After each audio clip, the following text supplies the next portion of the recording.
Young Show, and I am excited today because I have one of my favorite musicians, illustrators, children's author, synth enthusiast, Blake Rules. Have I left anything out, Blake? No, that's it. So I just want to say thank you for taking the time to sit down with me today. You, sir, have a new album that will be out by the time this airs in like a week or so, but tell us about it. I believe it's called Synth City. Synth City is the last 10 songs that I wrote over the last 8 months, and it's been a fun, crazy year. I got into a crazy bike accident. No cars involved. I just was not looking where I was going, and Oh I was shit. riding really fast and smashed into the literal street and got a really bad concussion and like smashed my face in. Oh And no. luckily, I had a bike helmet on, not this one, but Okay. luckily I had a bike helmet on. So like, I survived mentally. I'm still great, but it made an awesome album cover photo. So I put this helmet on and like you can still see it's like still a little pink, but like this Hmm. whole side of my face smashed in, half my lip was like stained purple from Oh just the shit. bruising and everything. It looks super sick. So that was the album cover for me. And It it was does like look great. I'm sorry, Oh, it looks great because I saw it on Bandcamp today sick. and I Yeah. loved it. I was like, oh man, that's some good CGI makeup. Nope, not makeup apparently. Yeah, that was real. That was real. Was just gonna say, my favorite song on the whole thing is I know it's the first track, but Rock Bottom is possibly Oh, my thank favorite. you. Yeah, Oh, and then thanks. you have created probably the best love song of the year with Anything for You. Thank you. Very nice of you to say that. Thanks. Oh man, but like so what led you to write it? I know that you released a full-length album as well in January and that Uh-huh. you kind of followed up with this one. Was it just like when you were in the accident earlier, were you like, fuck it, I just got some time on my hands. I'm going to write another full length album. Um, no, the different songs had different inspirations.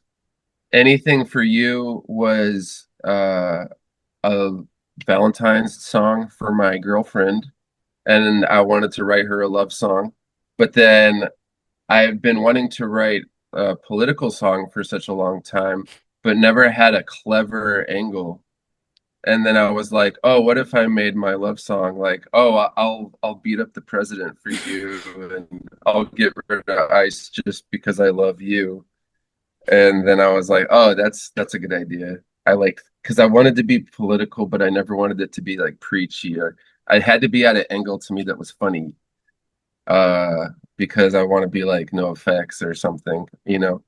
But what was the other? Oh, there's two songs on this album that I wrote when I was 18, and I'm 41 now. So like, what happened Deep there cut. was this, yeah, yeah, this random guy hit me up on social media and was like, "Hey, you gave me a CD of your music like 23 years ago at this concert in Chicago. It was a band called Mates of State, but you just gave me your CD." And I was like, yeah, that sounds like something I would do. And he's like, it's awesome. And I play it on the radio in Madison, Wisconsin. And I was like, I didn't have any good song ideas, but I was like, oh, maybe I should just like redo those songs and drop them. So like that ramen song I wrote when I was like 18, like obviously the prices changed since then. What was the other one? If without the letter L. I wrote that when I was 18, and I was like, damn, I should just like re-release these songs and like, you know, they're still funny to me. They're still like clever songs in my opinion. They really are. And you just said like when you were in Chicago. So like I know like on your social media you say that you're out of Little Rock, I've been living but in Little Rock for the last year and change. okay, so like and you're originally from Chicago then.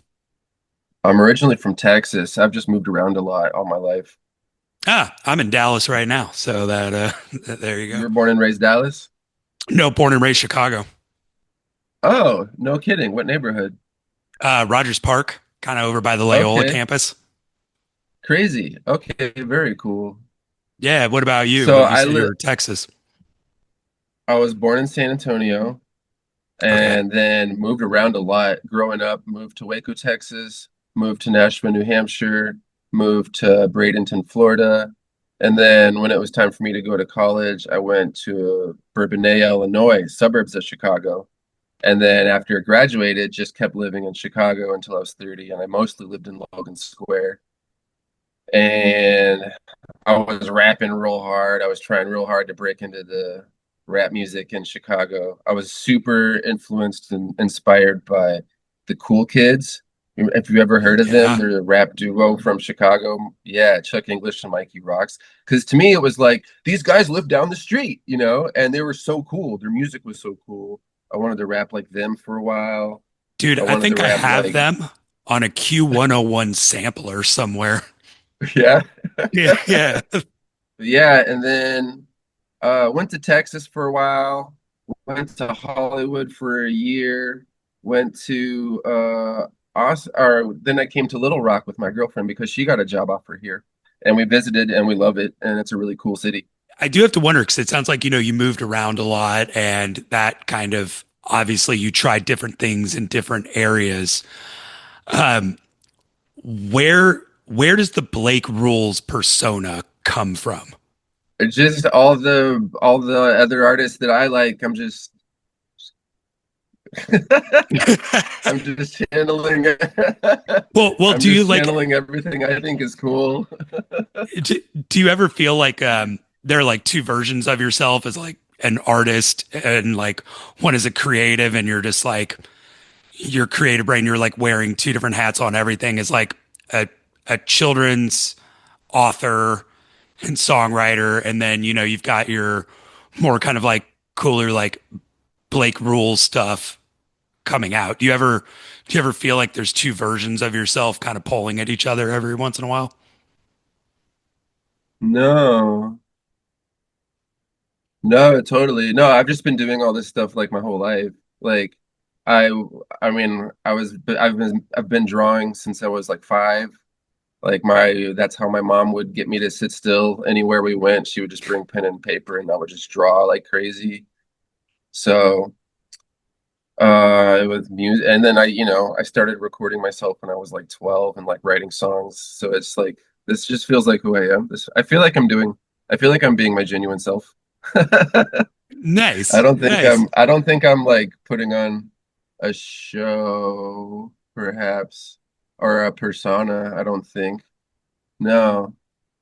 Also, this is the first time I'm on a podcast. Like you're the first person to interview me for a What? podcast. Really? I was the Yeah. first one to ask.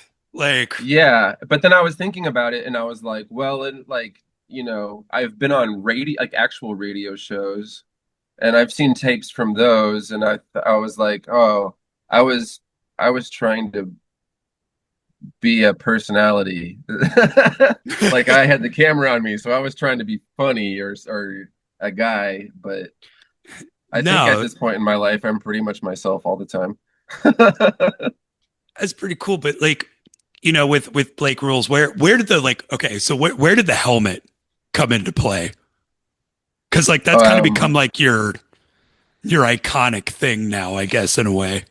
yeah, I just found it in a pawn shop because my girlfriend has a really sick moped, but she was like, I don't want you to ride the moped without a helmet. Smart lady. And she's she's very smart.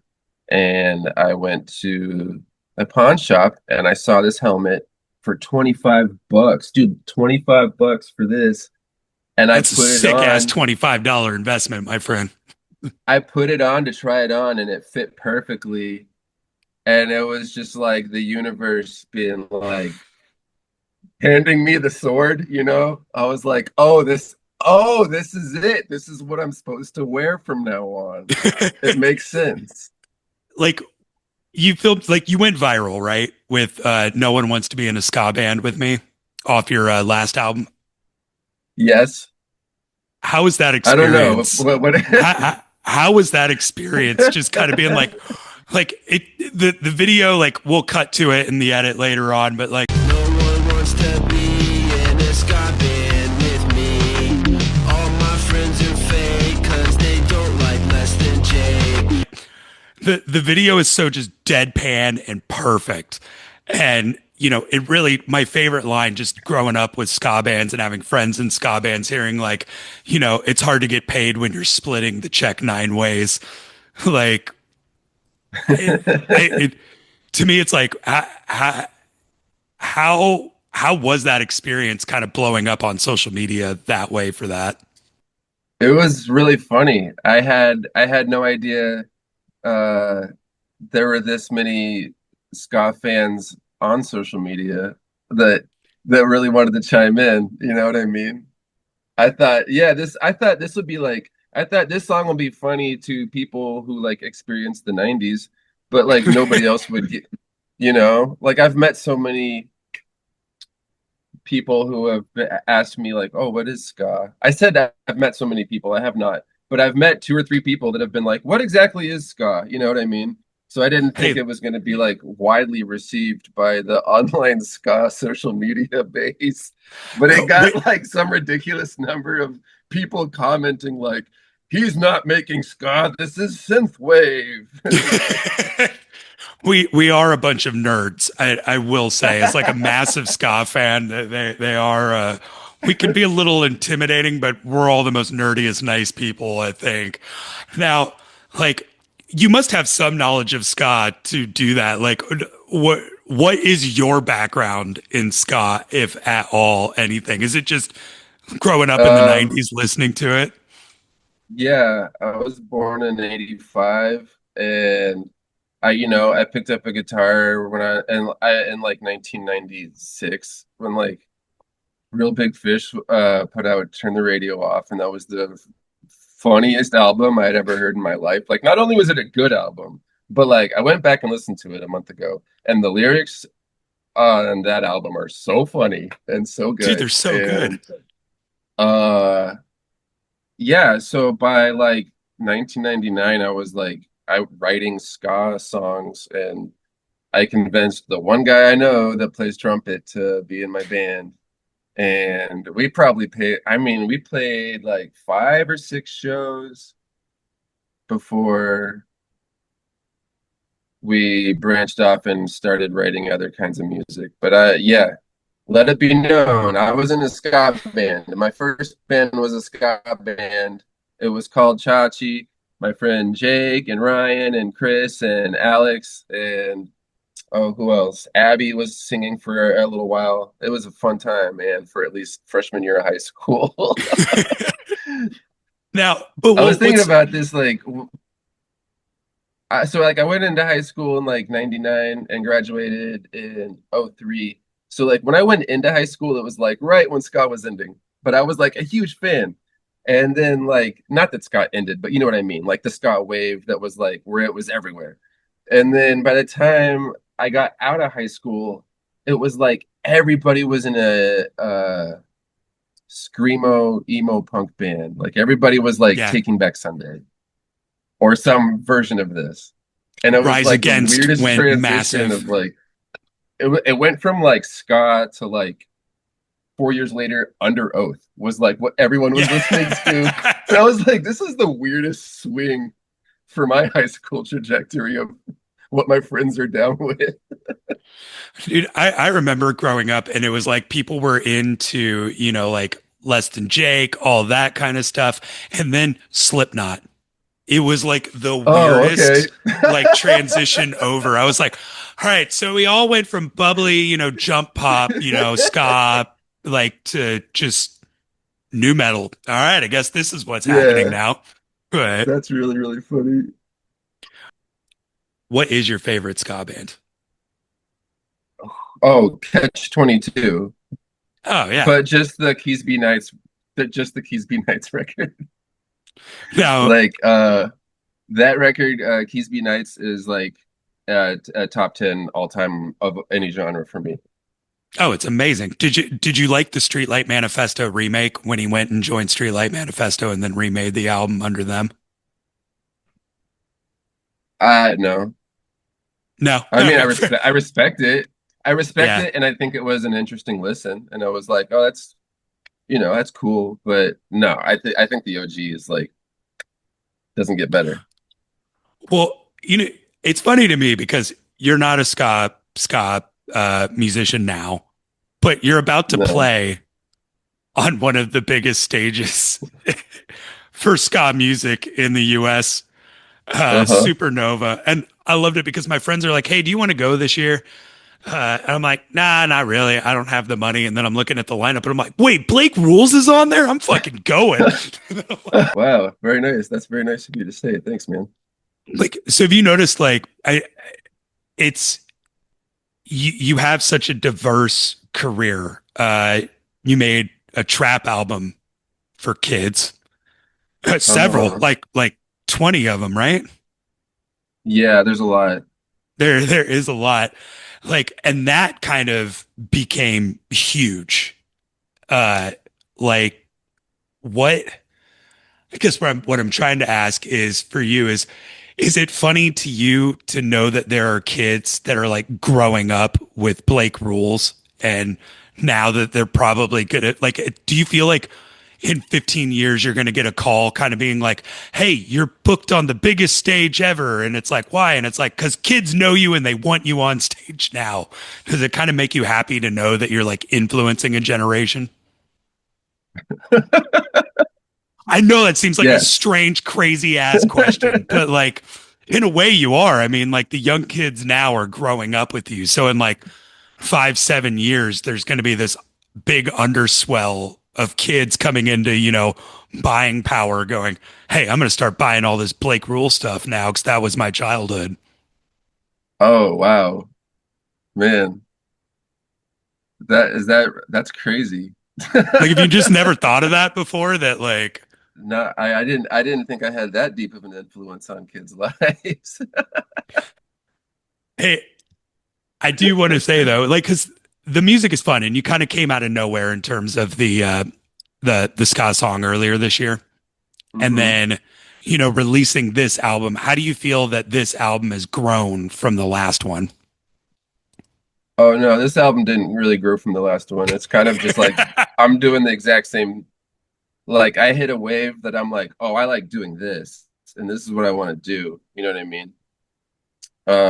Yeah, this I feel like this is like the third synth album in like my trilogy, but like it's gonna keep going. Like at one point, I was just like, oh, I think I'm just playing the microKORG and that's it. Like I'm not gonna, you know, there's not gonna be too many other rules, but it's gonna be like I don't want to like make music on my computer all the time. I need to have like it needs to be a real thing in my hands.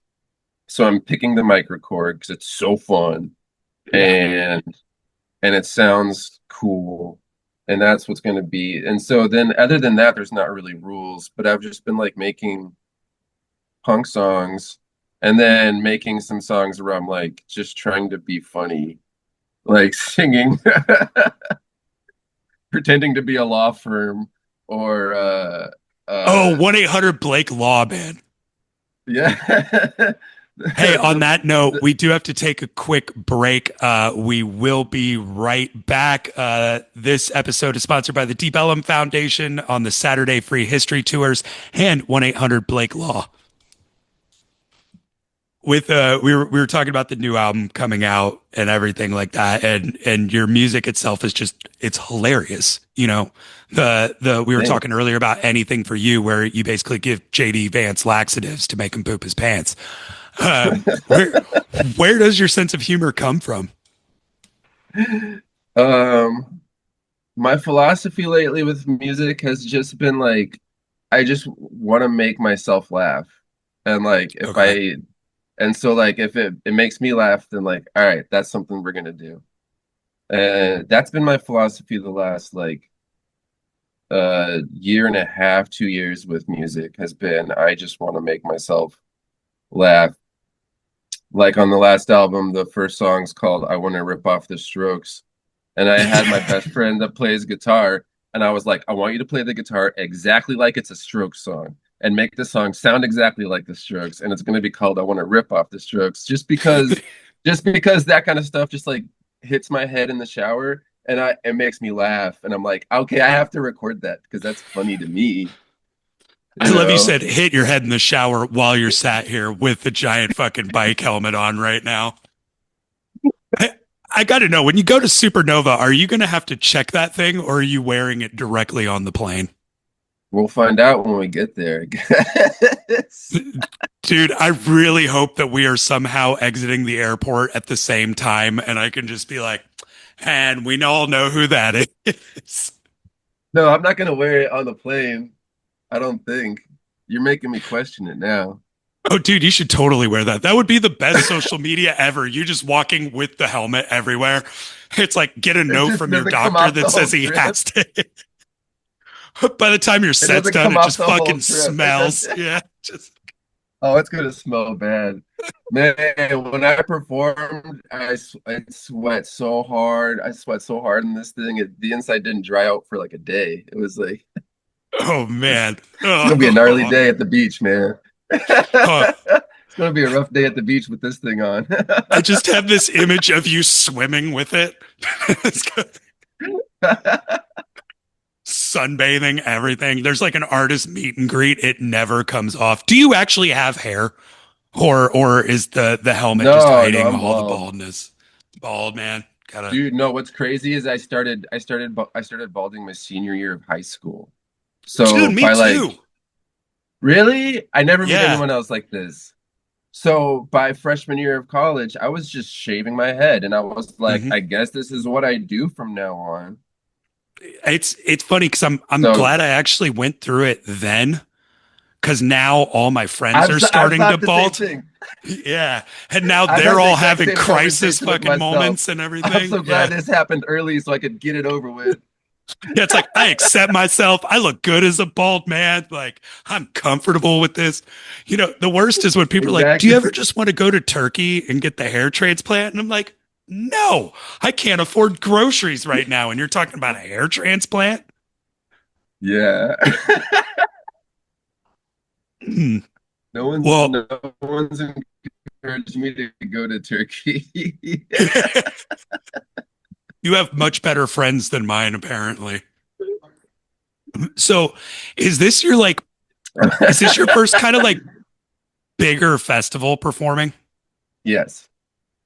Okay. Are you excited? Nervous? Eddie, like, how does it feel to play, like, especially way out of state in like Virginia or something? How does it feel kind of stepping on that stage? Yeah, I'm very excited and extremely nervous and terrified, but I think it's going to be a great time. I just I just have been rehearsing this set for a long time and luckily got booked for a show a week ago so I could like in my mind I was just test running the set before the festival in front of this show where I was opening up for some other artists and that crowd was great. They were having a good time and they applauded at the end. So I'm like, all right, well, I guess we're good to go. So that makes me feel better about things. Dude, they seem to have a great reaction because I saw the videos on your social. They seem to have a great reaction for date night at Costco. Let's have date night at Costco. We can buy a mercify nachos. Let's have date night at Costco. Yeah. Yeah. But I'm also playing at a ska festival and I'm like, they're not gonna be like no one's there. I'm gonna blindside a lot of people. I'm gonna I'm there. blindside some people that are gonna be like, "What? We came here to see ska bands. What? What is this shit?" Dude, I have a feeling it's gonna be me, and I'm gonna be like that chick from Flight of the Concords, the like one fan standing there like, woo! I just pictured like the guy who organizes the festival, like saw that one ska video and was like, and this guy should round out the bill. And his friends were like, "Are you sure?" Like, dude, have you actually watched This have you ever listened to this guy all the way through? I rapped for 20 years, put out the Mm. Kids Trap album. No one books me for nothing, right? And then like I pick up the microKORG, and like a year later I'm getting asked to play at this massive international super festival, and I'm like, maybe though that's what I was missing the whole time was the Korg, I guess, man. Maybe I just the whole time they just wanted to see me with an instrument in my hands. I don't know. For you though, making this, is it is this kind of the most fun you've had with a project? Yes, And is it easier just because it's you and you don't have to worry about bandmates or anything like that? Or totally. Yeah. Yeah. I've been in bands, uh, a bunch of bands, and at the end of the day, it's like so much cooler being a solo artist because you don't have to like wait on anybody, you know. Although I get jealous of bands where it seems like the dudes like really get along and are having a good time. And I'm like, oh man, I wish I had three best friends that were like that, you know? But my personal experiences with bands have almost always been that like eventually we get on each other's nerves or like problems happen or um yeah. So far I'm having a great time doing it just by myself. I like it a lot. well, we are kind of getting low on time. Uh, I do want to ask about the children's book Oh yeah. that you released. Yeah, I've been illustrating and self-publishing with a co-author named Jake, and we have a really cool book. We put out this one at Christmas time called Rain Dachshunds, That is and adorable. it's about dachshunds that grow reindeer antlers and save Christmas. And it was it was time for, I actually went to school because I thought I was going to be an art teacher, but then I didn't go that route because I didn't want to be responsible for kids. I was like, I can't do this. I'm not responsible for me. And but No, on guys, my no art, art career. I'm going to do a synthesizer band. Fuck that pension. thanks for the degree. Thanks for the degree, but we got other plans. So now I'm like, oh man, I need to get back into illustration. My buddy talked me into it. He's like, you're a good drawer. We can illustrate. I'll help. We'll publish these kids' books. And my buddy Jake, who's a teacher himself in the Bronx, really helped me get this going. And we're actually in bookstores. There's the other one called The President of the Zoo that teaches kids how an election works if it Oh, happened in a cool. zoo. And that one has been well received by teachers. I've read it in some classrooms because kids can't vote, but it's cool for them to learn about what the election is and how it works because Yeah. adults are talking about it. And it gets them excited about voting at a young age, which means they're more likely to vote when they grow up, which is what we need is more voter turnout. So it's a cool way to like introduce the idea to kids. It's a bunch of animals in a zoo, and the alligator wants this, the lion wants that, the mouse wants this. There's different interests and needs, and I illustrated all those pictures too. So yeah, there should be links on my social media to those, or anybody can reach out and message me. I'd be happy to direct you to those books. Yeah, definitely. And there will be a link in the description below as well. What got you started wanting to be an author? I've just always been a writer of stuff. I've always been a songwriter more than a musician. I've always been Okay. a story writer. I used to draw comics. When I was a kid, I drew like comic books of my own comic strips with characters and adventures and stuff. I've just always been writing, man. And then really like I said, my friend Jake that I met um helped me focus to get books done because I don't have a ton of focus. But he was like, "Yay, we can finish." keep drawing these pictures. We'll get these books done, and we can make some money, and maybe somebody will publish it. So it's been cool. It's been super cool. It feels like my life has come full circle as far as art goes, because I drew all the time as a kid, and when you become an adult, you kind of forget to do that. You forget to draw, but for some reason as a kid you're doing it a lot, or at least I was. Yeah. Or coloring, a lot of there's a reason why there's adult coloring books. It like kind of wakes up this part of your brain that you had when you were 5, and you're like, oh, this is cool. Like yeah, it's fun to do. It's fun to keep it alive. What's your biggest inspiration when you're illustrating? But yeah, when I was a kid, I loved Calvin and Hobbes, and I really loved the Nice. way Calvin and Hobbes was drawn.